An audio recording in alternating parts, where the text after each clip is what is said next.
Selamat datang di Susah Bobo Story. Sebelum cerita dimulai, saya minta dukungan teman-teman dengan klik subscribe channel ini. Dan jangan lupa nyalakan lonceng notifikasinya agar tidak ketinggalan cerita-cerita baru dari channel ini. Selamat mendengarkan.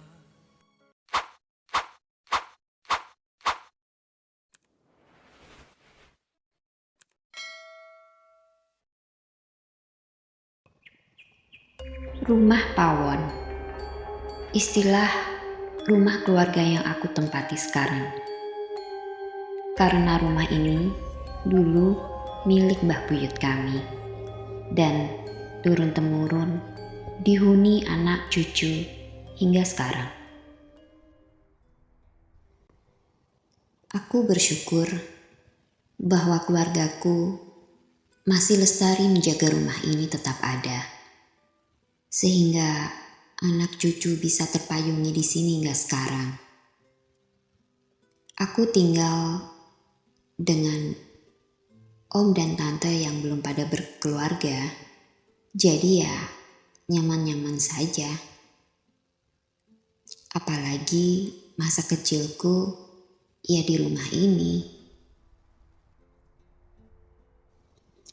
Aku lunar saat ini baru saja masuk kuliah.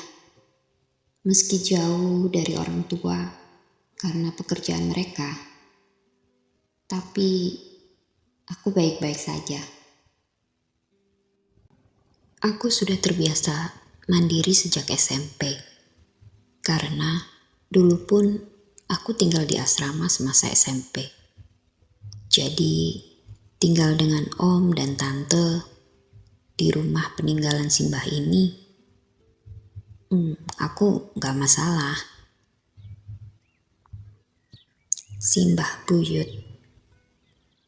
Aku mengenal wajahnya hanya dari lukisan Mbah Buyut kakung dan putri berdua yang dipajang di ruang tengah.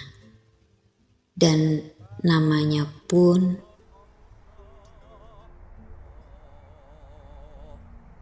Mbah Wiro Raharjo.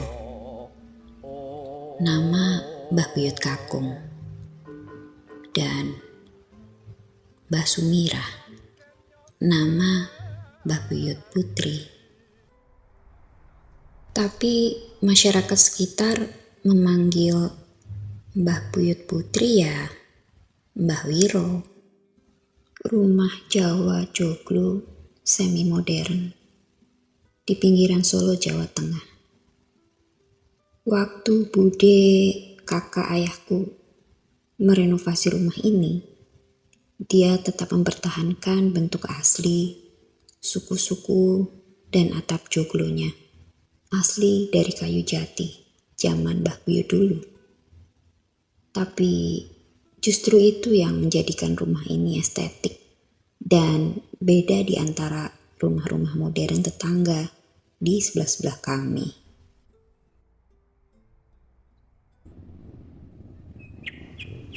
Masuk kuliah lewat jalur tanpa tes. Antara lega, antusias, dan capek juga.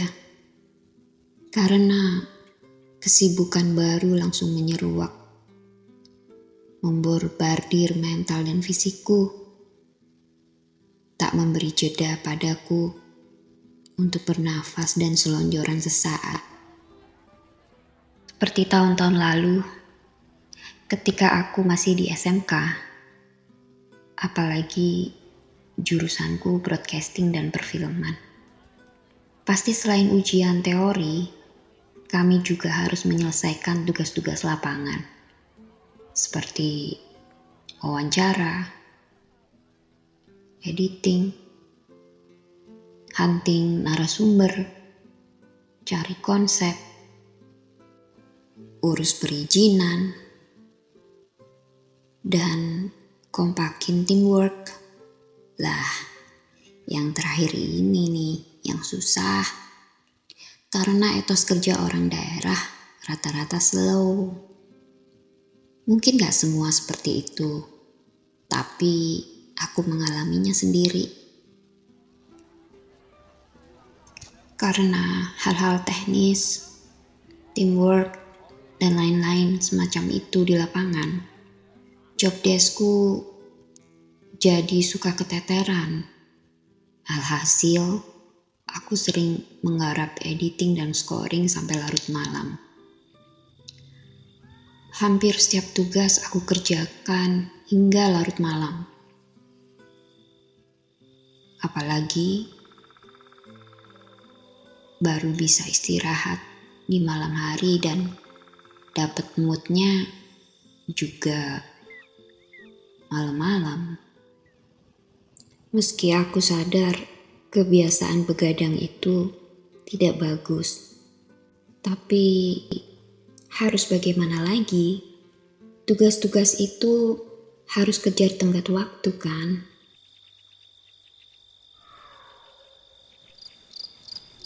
Dan hal-hal aneh pun mulai aku rasakan sejak aku sering begadang ini. Awalnya aku gak notice, tapi lama-lama aku merasa aneh juga. Suatu malam, waktu aku sedang kerjakan editing sound effect. Waktu itu kira-kira jam 1 lewat. Tiba-tiba, aku mencium bau kabel terbakar. Jelas sekali menyengat hidung. Sampai aku spontan cek kabel, stop kontak, dan lain-lain. Tapi semuanya baik-baik saja. Ku pegang pun tidak ada yang panas tanda kebakar. Takutnya bakal konslet. Aku pun keluar kamar untuk cek sekitar dan mencari sumber bau. Sementara orang rumah lainnya pastinya sudah pada tidur lelap. Om Tony sepertinya juga sudah tidur lelap di kamarnya. Apalagi dia orang kantoran, harus tidur sore dan bangun pagi. Adik Om Tony, si Tante Chris, juga sudah gelap kamarnya. Karena takut bakal konslet atau gimana, aku terpaksa bangunkan Om Tony. Karena biasanya dia yang lebih paham tentang listrik di rumah. Tapi setelah bangun dan cek kondisi seluruh ruangan, dari ruang tamu, kamar-kamar, sampai dapur, menurut si Om tidak ada yang aneh. Bahkan dia tidak mencium bau kabel terbakar sedikit pun. Hidungmu udah error mungkin, Lun. Kurang tidur kamu. Tuh lihat matamu sudah 5 watt. Udah mau pagi lu ini. Istirahat sana. Ya, jadinya aku diomelin Om Tony. Mungkin karena sewot dibangunin untuk hal yang sebenarnya cuma perasaanku saja. Kami pun kembali ke kamar masing-masing dan Om Tony langsung melanjutkan tidurnya. Tinggal aku sendirian yang heran dengan kejadian barusan. Karena sudah hampir jam 2, mungkin hidungku yang memang sudah error karena memaksakan lembur. Dan akhirnya aku sudahi kerjaanku malam ini. Tanpa aku sadari, hampir setiap aku nugas sampai jam 1 lewat, bau-bauan aneh selalu datang.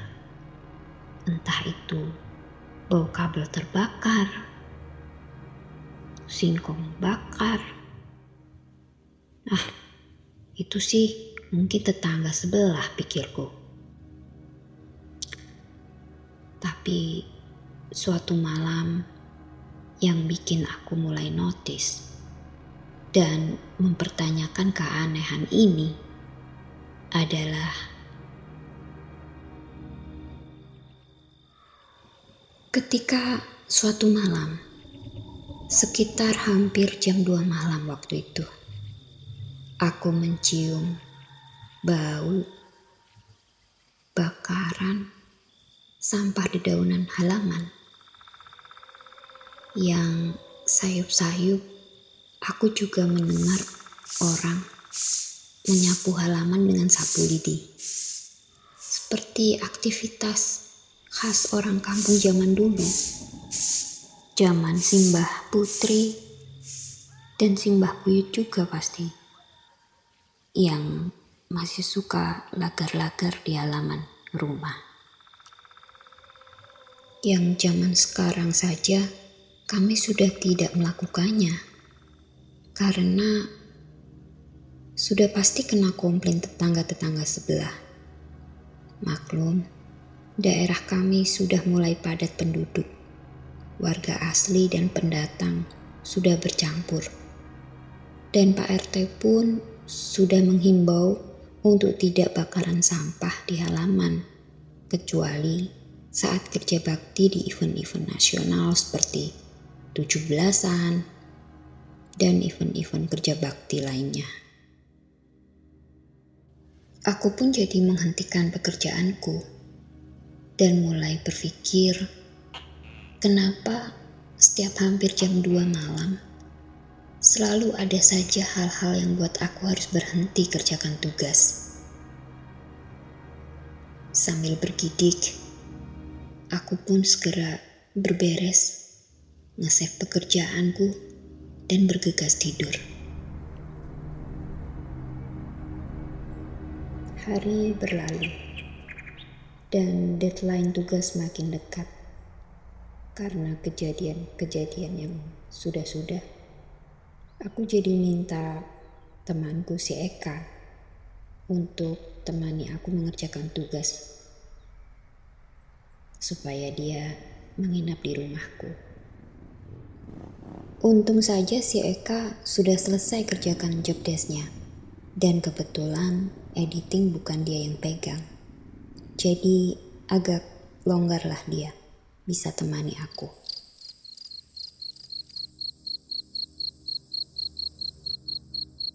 Malam pun tiba. Selesai makan, kami pun langsung memulai mengerjakan tugas.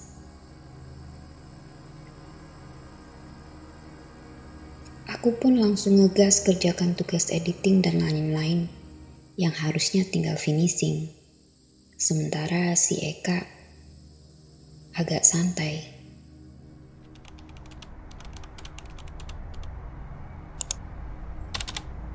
Sementara aku di meja kerja, si Eka sambil rebahan dan sesekali chattingan dengan pacarnya. Tak terasa, malam mulai larut. Menjelang tengah malam, kejadian itu pun berulang. Dan si Eka pun mulai berisik. Lun, bau apa ya? Ada yang bakar-bakar. Masa jam segini ada yang lagar-lagar sih, Un? Apa nggak dikomplain tetangga-tetanggamu toh? Aku pun lepas handsetku dan dengerin berisiknya dia.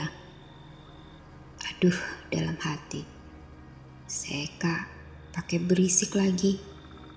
Udah tahu ini aneh, pakai diomongin juga. Iya, mungkin tetangga, jawabku asal untuk menenangkannya. Karena aku gak mau kalau dia merasa takut. Sementara aku sudah harus kebut kerjaanku malam ini juga. Makanya aku berusaha mengabaikannya. Aku pun pakai headsetku lagi dan melanjutkan pekerjaanku. Sampai di mana tadi? Oh, pasang backsound dulu.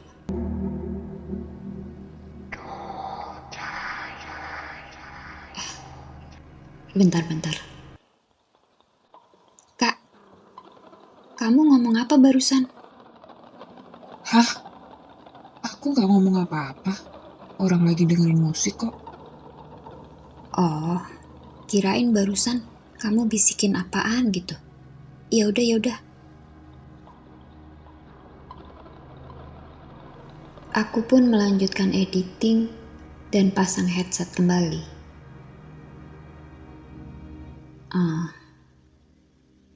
Lanjutin kerjaanku, pasang backsound di sini.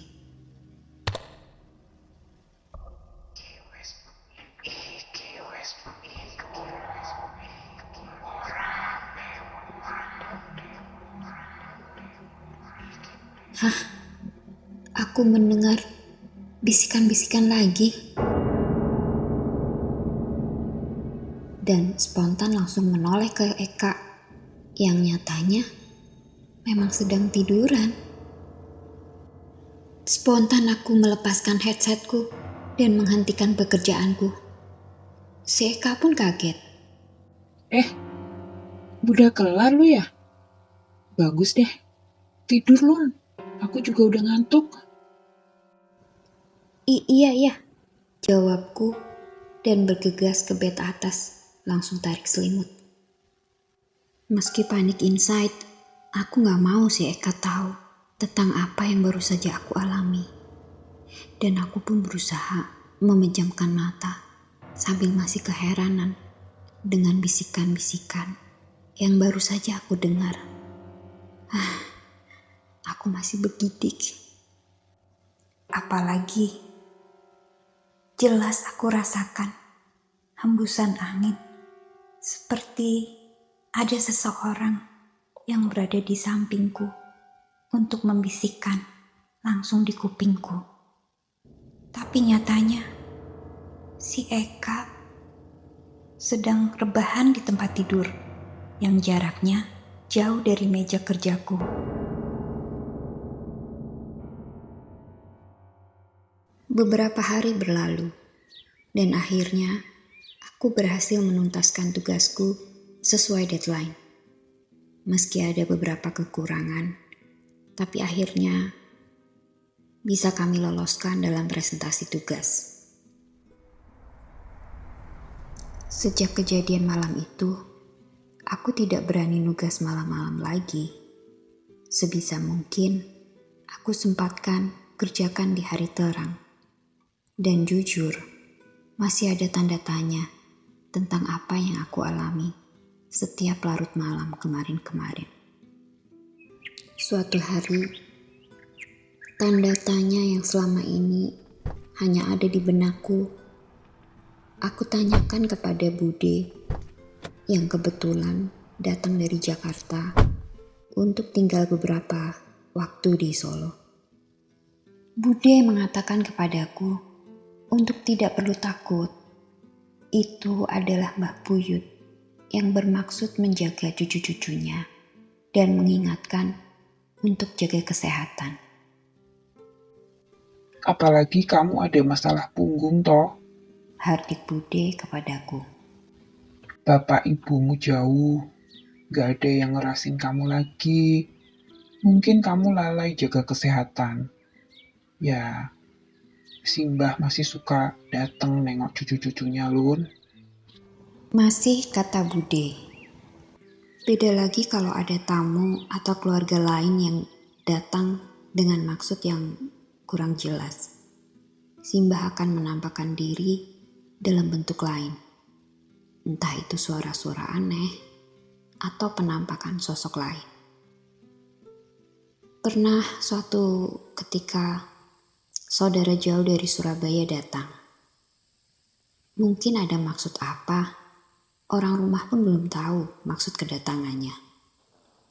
Tiba-tiba suatu malam, Dia lari terkupuh-kupuh dan panggil Om Tony. Ton, Mbak Yuni takut, Ton. Ada orang masuk di pintu yang sebelah timur sana loh, Ton. Takutnya itu maling. Tapi setelah semua orang rumah keluar dan cek keadaan, tidak ada terjadi apa-apa. Hanya memang pintu sebelah timur itu ternyata lupa ditutup dan dikunci. Padahal semua orang sudah pada pergi tidur. Mungkin si Mbah Buyut hanya ingin mengingatkan kepada orang rumah untuk menjaga keamanan seluruh rumah dan jangan lupa untuk mengunci pintu. Tapi satu-satunya orang yang melihat sosok maling itu hanya si Tante Yuni.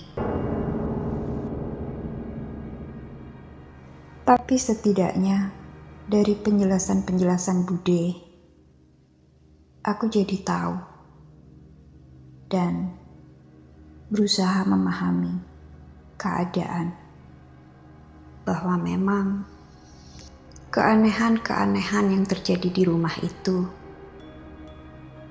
hanya orang-orang tertentu yang paham,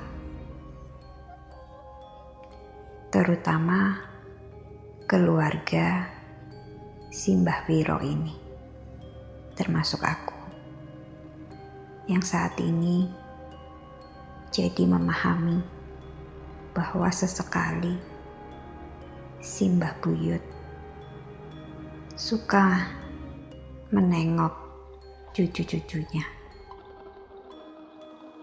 Meski beliau sudah lama tiada, bahkan sejak aku belum dilahirkan.